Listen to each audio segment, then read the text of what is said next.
그 사람이 떠난 지 오래되었지만 당신의 마음속에서는 여전히 대화가 이어지고 있지요. 눈에 보이지는 않지만 그의 존재는 아직도 당신의 내면 어딘가에 살아 있습니다. 연락은 끊겼고 일상은 변했는데도 왜 그 사람의 그림자는 여전히 당신 곁을 맴돌까요? 이 감정은 단순한 향수가 아닙니다. 그것은 무언의 계약, 영혼의 약속에서 비롯된 것입니다. 설명할 수 없는 정서적 포로 상태, 이유 없이 다시 떠오르는 이름, 꿈속에서도 계속 이어지는 대화, 마치 끝나지 않은 이야기의 일부처럼 느껴집니다.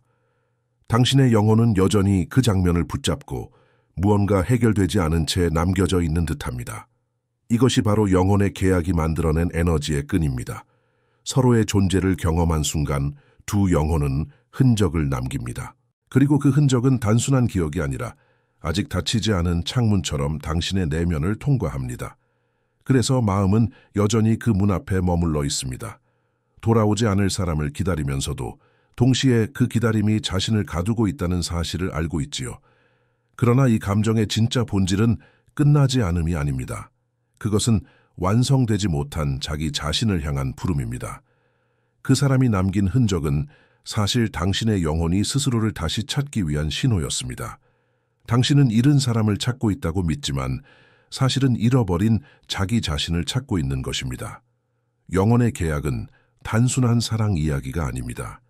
그것은 성장의 여정, 미완의 자아가 완전함으로 돌아가려는 여정의 한 장면입니다. 그래서 그 사람은 떠났지만 그 흔적은 남아 있습니다. 그 흔적이 완전히 사라지는 순간 비로소 당신은 진정한 자신과 다시 만나게 될 것입니다. 눈으로는 볼 수 없지만 마음 깊은 곳에는 어떤 약속이 존재합니다. 그것은 단순한 관계나 인연이 아니라 두 영혼이 서로의 성장과 깨달음을 위해 맺은 무언의 계약입니다. 이 계약은 종종 우리가 기억하지 못하는 차원에서 이루어집니다. 영혼은 인간의 의식을 초월해 배움이라는 더 높은 목적을 위해 서로를 끌어당깁니다. 그래서 어떤 사람은 당신의 삶에 잠시 머물렀지만 그 짧은 시간 안에 영혼의 지형을 완전히 바꾸어 놓습니다. 그런데 이 계약에는 역설이 있습니다. 우리가 사랑이라고 부르는 감정이 실제로는 배움의 통로일 때가 많습니다. 우리는 누군가를 통해 자신의 상처를 마주하고 그 상처를 통해 자신을 이해합니다. 영혼의 계약은 이를 가능하게 하는 약속입니다. 그러나 이 계약이 끝나야 할 때를 알아채지 못하면 그것은 더 이상 깨달음의 통로가 아니라 감정의 족쇄로 변합니다. 당신이 그 사람을 잊지 못하는 이유는 단순히 사랑이 아니지요. 그 사람은 여전히 당신 안에서 활성화되어 있는 에너지의 한 조각입니다. 그 관계가 끝나도 그 약속의 진동은 여전히 내면에서 울립니다. 당신의 영혼은 그 진동을 해석하려 애쓰며 왜 아직도 놓을 수 없을까라는 질문을 반복합니다. 그 대답은 단순합니다. 아직 배움이 끝나지 않았기 때문입니다. 하지만 그 배움은 그 사람을 통해서가 아니라 그 사람을 놓음으로써 완성됩니다. 당신이 놓을 때 에너지는 해방되고 그 순간 비로소 계약이 종료됩니다. 그리고 당신은 더 이상 누군가의 그림자에 묶여있지 않습니다. 이 보이지 않는 계약을 인식하는 순간 당신은 더 이상 피해자가 아닙니다. 오히려 창조자가 됩니다. 이 관계가 당신에게 남긴 흔적은 저주가 아니라 약속이었습니다. 영혼이 성장하겠다는, 더 깊은 사랑을 배우겠다는, 자신으로 돌아가겠다는 약속 말입니다. 우리가 진짜로 사랑하고 있다고 느낄 때 그것이 사실은 고통에 대한 집착일 수도 있습니다. 사람은 종종 상처 속에서 의미를 찾으려 하고 그 의미를 사랑이라 부릅니다. 하지만 칼 융은 이렇게 말했지요. 의식되지 않은 것은 운명으로 나타난다. 우리가 내면의 상처를 자각하지 못하면 그 상처는 사랑의 얼굴을 쓰고 다시 나타납니다. 그래서 우리는 아픈 관계를 운명이라고 믿습니다. 고통은 진짜 연결의 증거처럼 느껴집니다. 마치 그 아픔이 클수록 그 관계가 더 진짜인 것처럼. 그러나 진정한 영혼의 만남은 평화로움을 남깁니다. 반면 미해결된 내면의 상처와 만났을 때는 불안, 집착, 두려움이 생깁니다. 우리는 그 감정의 폭풍 속에서 사랑을 찾지만 사실 그것은 내면의 그림자가 만든 감정의 반사입니다. 이 착각은 매우 교묘합니다. 고통은 깊습니다. 깊으니까 진짜 같지요. 하지만 그 깊이는 상대방이 준 것이 아니라 내 안에 오래된 상처가 울리는 깊이입니다. 우리는 그 울림을 사랑이라 오해하고 그 감정의 강도를 운명으로 해석합니다. 그렇게 해서 영혼의 성장은 멈추고 감정의 순환에 갇히게 됩니다. 영혼의 계약은 배우는 것을 목적으로 합니다. 하지만 고통에 머무는 것은 배우는 것이 아니라 도피입니다. 우리는 고통을 신성시함으로써 성장의 문턱을 피합니다. 이건 사랑이야 라고 말하지만 사실은 이건 두려움이야 라고 말해야 할 때가 많습니다. 사랑은 평화를 주지만 두려움은 의존을 만듭니다. 이제 묻습니다. 당신이 붙잡고 있는 것은 정말 사랑입니까? 아니면 버려질까 두려운 마음입니까? 진짜 사랑은 자유를 주고 가짜 사랑은 굴레를 씌웁니다. 영혼의 관계는 결속이 아니라 깨달음입니다. 그 깨달음의 순간 우리는 아픔 속에서도 사랑을 구분할 수 있게 됩니다. 칼 융은 사랑과 집착의 차이를 의식과 무의식의 대화로 설명했습니다. 그는 우리가 누군가에게 이끌릴 때 그 사람의 진짜 모습이 아니라 우리 안에 있는 무의식의 상징에 반응한다고 했습니다. 우리는 그를 통해 자신의 상처를 본다는 사실을 모른 채 그를 사랑이라 부릅니다. 그래서 어떤 관계는 강렬할수록 더 아프고 아플수록 더 집착하게 됩니다. 무의식은 거울입니다. 우리가 외면한 자기의 일부를 다른 사람의 얼굴로 비춥니다. 당신이 그 사람에게 끌린 이유는 그가 당신의 잃어버린 조각을 닮았기 때문입니다. 그가 당신을 완성시킨 것이 아니라 당신 안의 결핍이 그를 통해 빛났던 것입니다. 윤근 이것을 아니마와 아니무스의 투사라 불렀습니다. 즉, 남성 안의 여성성, 여성 안의 남성성이 외부 인물에게 비추어지는 현상입니다. 이 투사가 강할수록 관계는 마치 운명처럼 느껴집니다. 그러나 그 운명은 사실 무의식이 자에게 보내는 신호입니다. 당신 안의 그림자, 즉 인정받지 못한 감정들이 타인이라는 형태로 드러나 당신에게 자신을 바라보라고 요구하는 것입니다. 그래서 윤근 말했습니다. 우리가 무의식을 의식화하지 않으면 그것은 우리의 삶을 지배하며 우리는 그것을 운명이라 부른다. 즉, 당신이 집착하는 사람은 실제 그 사람이 아니라 당신이 억압해온 자기의 일부입니다. 사랑이 아니라 자기의 상처를 되찾으려는 영혼의 시도이지요. 이때 깨달음은 상대의 이해에서 오지 않습니다. 그것은 자기의 이해에서 옵니다. 그 사람의 행동, 거절, 침묵 모두가 당신에게 무언가를 비추고 있습니다.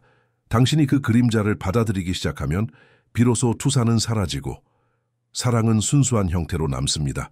그것은 더 이상 소유하려는 욕망이 아니라 있는 그대로를 인정하는 평화로 변합니다.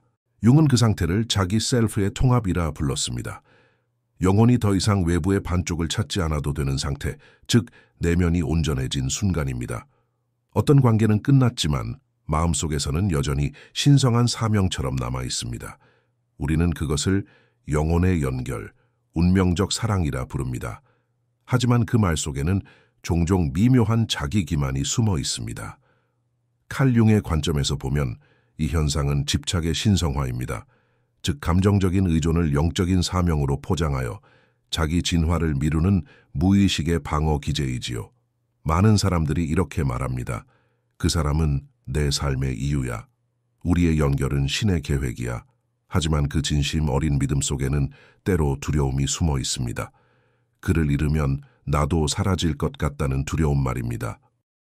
이것이 바로 영적 언어를 이용한 심리적 회피입니다. 우리는 깨달음을 추구하는 척하지만 사실은 고통을 붙잡고 있습니다. 영혼의 연결이 깊을수록 집착도 미묘하게 영적인 언어로 바뀝니다. 나는 그의 영혼을 치유해야 해. 우린 아직 끝나지 않았어. 그러나 진정한 영성은 소유가 아닙니다. 진짜 치유는 상대방을 고치는 것이 아니라 그를 통해 드러난 나의 상처를 껴안는 것입니다. 영성은 붙잡음이 아니라 해방입니다. 당신이 그 관계를 신성한 사명으로 느끼는 이유는 그 사람의 영혼이 특별해서가 아니라 당신의 영혼이 그만큼 갈망하기 때문입니다. 진짜 자신을 깨닫고자 하는 깊은 부름, 윤근 이를 무의식의 신성한 속임수라 불렀습니다. 즉, 영혼은 진화를 위해 고통을 이용하고 우리는 그 고통을 사랑으로 오해합니다. 그래서 질문해야 합니다. 나는 사랑을 경험하고 있는가? 아니면 내 상처를 신성화하고 있는가? 영혼의 길은 감정의 강도에 있지 않습니다. 그것은 진실의 깊이에 있습니다. 진짜 영성은 붙잡음이 아니라 노흠 속에서 완성됩니다. 왜냐하면 영혼의 진짜 목적은 통합이지 결속이 아니기 때문입니다. 사랑이라고 믿었던 그 감정의 뒤에는 종종 강렬함에 대한 중독이 숨어 있습니다. 관계가 평화로워지면 마음은 이상하게 불안해집니다. 왜 이렇게 조용하지? 이건 진짜가 아니야. 그렇게 다시 갈등을 만들고 그 갈등 속에서 살아있음을 느낍니다. 이것이 바로 감정적 드라마의 중독입니다. 아픔을 통해 자신이 여전히 사랑하고 있다고 느끼는 착각이죠. 칼 융은 이를 그림자의 반복 행위라고 불렀습니다. 우리가 무의식적으로 익숙한 패턴을 되풀이하는 이유는 그 고통 속에서 정체성을 느끼기 때문입니다. 나는 이렇게 아픈 사랑만 할 수 있어. 이런 방식으로만 강하게 느껴져. 이러한 믿음은 무의식 속에서 현실을 조종하며 우리를 다시 같은 감정의 연극 무대 위로 불러냅니다. 드라마에 중독된 영혼은 고요함을 견디지 못합니다. 평화는 사랑이 아니라 공허로 느껴집니다. 그래서 스스로 갈등을 일으키고 불안 속에서 정서적 고향감을 찾습니다. 하지만 그 고향감은 진짜 사랑의 힘이 아니라 감정적 아드레날린입니다. 사랑이 아닌 중독입니다. 영혼은 이런 방식으로 자신이 살아있다고 느끼지만 실은 자기 자신을 잃고 있습니다. 고통은 생생하지만 그 안에는 방향이 없습니다. 당신이 반복해서 같은 유형의 관계를 만나고 있다면 그것은 우연이 아닙니다. 영혼이 여전히 같은 교훈을 배우지 못했기 때문입니다. 사랑은 강렬함이 아니라 안정감이라는 것. 진짜 사랑은 폭발이 아니라 확장입니다. 그것은 소란스럽지 않고 꾸준하며 깊이 스며듭니다. 감정의 드라마를 벗어나면 영혼은 비로소 고요함 속에서도 자신을 느낄 수 있게 됩니다. 윤근 그 상태를 자기 셀프의 귀환이라 불렀습니다. 외부의 자극 없이도 충만한 내면, 그것이 성숙한 영혼의 증거입니다. 당신은 이미 떠났고 상대도 떠났습니다. 하지만 묘하게도 그 에너지는 아직 남아 있습니다. 잊고 싶어도 잊히지 않고 끊고 싶어도 끊어지지 않는 이 연결은 단순한 기억이 아니라 영혼의 심층 구조에 새겨진 약속입니다. 칼 융은 이러한 집착을 무의식의 미완결 과제라고 불렀습니다. 즉 영혼이 아직 배우지 못한 교훈이 그 관계 안에 남아있기 때문이지요. 이 끊지 못함에는 세 가지 무의식적 이유가 숨어 있습니다. 첫째, 그림자의 투사입니다. 당신은 그 사람 안에서 자신이 잃어버린 조각을 보고 있습니다. 그가 떠나는 것은 곧 당신의 일부가 사라지는 것처럼 느껴집니다. 둘째, 영혼의 반쪽이라는 믿음입니다. 우리는 종종 그가 나의 다른 절반이야 라고 말합니다. 그러나 이 믿음은 영혼을 둘로 쪼갭니다. 영혼은 결코 반쪽이 아닙니다. 이미 완전합니다. 셋째, 기억의 왜곡입니다. 우리는 좋은 순간만을 과장하고 상처를 미화하며 현실보다 이상을 더 강하게 붙잡습니다. 그렇게 기억은 신화가 되고 신화는 감정의 감옥이 됩니다. 이 세 가지가 결합되면 우리는 영혼의 계약을 스스로 해지할 수 없게 됩니다. 놓는 것이 배신처럼 느껴지고 잊는 것이 죄처럼 느껴집니다. 하지만 진실은 그 반대입니다. 놓아야만 배움이 완성됩니다. 융은 이렇게 말했습니다. 진정한 관계는 끝이 있을 때 온전히 의미를 갖는다. 영혼의 계약은 영원한 결속이 아닙니다. 그것은 일정한 기간 동안 서로의 진화를 돕는 신성한 약속입니다. 그 약속이 끝나면 그 사람은 떠나야 합니다. 그리고 당신은 남아서 그 교훈을 통합해야 합니다. 그 과정을 거부할수록 당신은 다시 같은 영혼을 다른 얼굴로 만나게 됩니다. 끊는다는 것은 잊는다는 의미가 아닙니다. 그것은 감정의 흐름을 회수하고 자신의 에너지를 되찾는 행위입니다. 영혼의 계약을 해지한다는 것은 누군가를 버리는 것이 아니라 자신을 되찾는 것입니다. 쌍둥이 영혼 혹은 트윈 플레임이라는 개념은 많은 이들에게 낭만적인 신화를 제공합니다. 그 사람은 나의 또 다른 나야. 우리의 연결은 영원해. 하지만 칼 융의 관점에서 보면 이 개념은 상징적 진실을 담고 있습니다. 그것은 한 사람을 찾는 이야기가 아니라 자기 자신을 찾는 여정입니다. 영혼의 진짜 반쪽은 그 사람이 아니라 자신 안의 무의식적인 부분입니다. 우리는 쌍둥이 영혼을 만나기 위해 태어난 것이 아닙니다. 우리는 그 만남을 통해 자기 안에 결핍된 자아를 깨닫기 위해 태어났습니다. 그 관계는 완성을 위한 것이 아니라 각성을 위한 것입니다. 트윈 플레임은 영혼의 불꽃을 일깨우는 점화 장치입니다. 그 사람은 당신의 성장에 불을 붙이는 촉매제일 뿐 목적 자체가 아닙니다. 이 진실은 때로 잔인하게 들립니다. 왜냐하면 우리의 인간적인 자아는 사랑의 영원을 꿈꾸기 때문입니다. 하지만 영혼의 관점에서 보면 모든 관계는 진화의 도구입니다. 어떤 영혼은 남아서 함께 자라고 어떤 영혼은 떠남으로써 당신을 일깨웁니다. 떠나는 사람 역시 자신의 영혼의 계약을 완수하고 있는 것입니다. 쌍둥이 영혼의 관계가 끝나면 많은 이들이 절망합니다. 하지만 그것은 끝이 아니라 통합의 시작입니다. 그 사람이 당신 안에 불을 붙였기 때문에 이제 당신은 스스로 빛을 낼 수 있습니다. 그 관계의 목적은 의존을 끝내고 자기 신성을 회복하는 데 있습니다.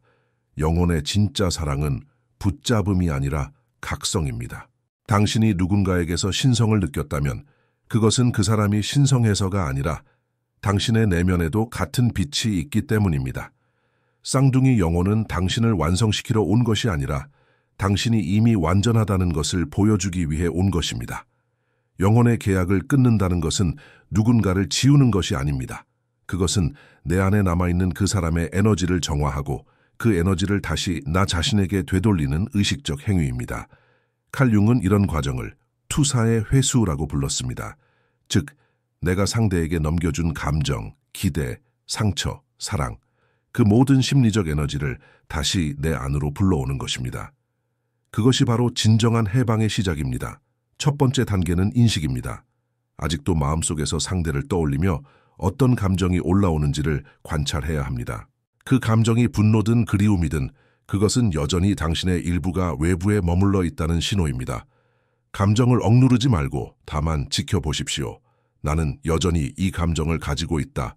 이것이 첫 번째 선언입니다. 두 번째 단계는 회수입니다. 조용한 시간에 스스로에게 이렇게 말해보세요. 나는 내 에너지를 회수한다. 나는 내가 넘겨준 모든 감정과 사랑을 다시 내게 돌려준다. 이 단순한 의식은 무의식의 에너지를 되돌리는 강력한 주문이 됩니다. 세 번째 단계는 전환입니다. 그 사람의 존재를 더 이상 상처로 기억하지 말고 교훈으로 변환하십시오. 그 사람은 나를 버린 게 아니라 나에게 내 자신을 보여주었다. 이렇게 인식이 바뀌는 순간 영혼의 결박은 풀리기 시작합니다. 융은 이런 과정을 의식의 통합이라 불렀습니다. 외부로 나가 있던 에너지가 다시 중심으로 돌아오는 상태입니다. 마지막 단계는 감사입니다. 고통을 준 그 관계에조차 감사하십시오.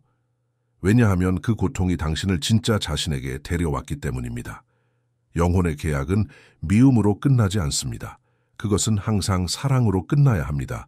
자신에 대한 사랑으로. 이 과정을 거치면 그 사람은 여전히 당신의 기억 속에 남지만 더 이상 에너지의 끈은 아닙니다. 그는 당신의 이야기의 한 장면으로 남고 당신은 그 이야기를 넘어서 존재하게 됩니다. 이것이 의식적으로 영혼의 계약을 해지하는 길입니다. 영혼의 해방은 개념이 아니라 실천입니다. 의식의 깨달음만으로는 충분하지 않습니다. 마음이 이해했다고 해서 에너지가 즉시 변하는 것은 아니기 때문입니다. 칼 융은 영혼의 변화는 사고가 아니라 체험에서 온다고 했습니다. 그러므로 진정한 치유는 생각하는 것이 아니라 경험하는 것에서 시작됩니다. 아래의 도구들은 당신의 에너지를 새롭게 정렬시키는 실제적인 방법들입니다. 첫째, 편지를 쓰되 보내지 마십시오. 당신의 무의식은 언어를 통해 해방됩니다. 상대에게 하고 싶었던 모든 말, 감사, 분노, 슬픔, 후회, 그것들을 필터 없이 적으세요. 그 편지는 그 사람을 위한 것이 아니라 당신의 영혼을 위한 것입니다. 다 쓴 뒤 불태우거나 묻으세요. 상징적 행위는 무의식에게 이제 끝났다는 신호를 줍니다. 둘째, 하늘과의 대화, 혹은 당신이 믿는 신성한 존재와의 대화입니다. 당신의 영혼이 이해하지 못한 부분을 신에게 맡기세요. 나는 이 관계를 신성한 손에 맡깁니다. 배움은 끝났고 이제 해방을 선택합니다. 말로 표현된 의도는 영적 선언입니다. 의식은 에너지를 재정렬하고 새로운 진동을 생성합니다. 셋째, 새로운 에너지로 자신을 채우는 것. 떠난 자리를 그대로 두면 그 빈자리는 다시 과거의 기억으로 채워집니다. 그러므로 새로운 진동이 필요합니다. 영감을 주는 음악, 성장에 관한 책, 조용한 자연, 자기 돌봄의 시간, 이것들이 새로운 에너지의 통로가 됩니다. 치유는 공허를 메우는 것이 아니라 새로운 생명으로 대체하는 것입니다. 넷째, 용서의 명상. 이것은 상대를 위한 것이 아닙니다. 자신을 과거의 감정에서 해방시키기 위한 의식입니다. 나는 나를 용서한다. 그를 용서한다. 우리 둘 다 자유롭다. 이 단어들이 영혼을 다시 중심으로 불러옵니다. 다섯째, 끊임없는 자기 확건. 나는 완전하다. 나는 자유롭다. 나는 과거를 초월했다. 이 짧은 문장은 단순한 문구가 아닙니다. 반복은 잠재의식의 언어입니다. 반복할수록 당신의 에너지는 새로운 현실을 믿기 시작합니다. 윤기 말한 자기 셀프의 회복은 바로 이 지점에서 이루어집니다. 새로운 믿음이 새로운 존재를 만듭니다. 이 도구들을 일상 속에서 실천하면 당신은 어느새 그 사람의 이야기가 아니라 나의 여정을 살고 있음을 느끼게 될 것입니다.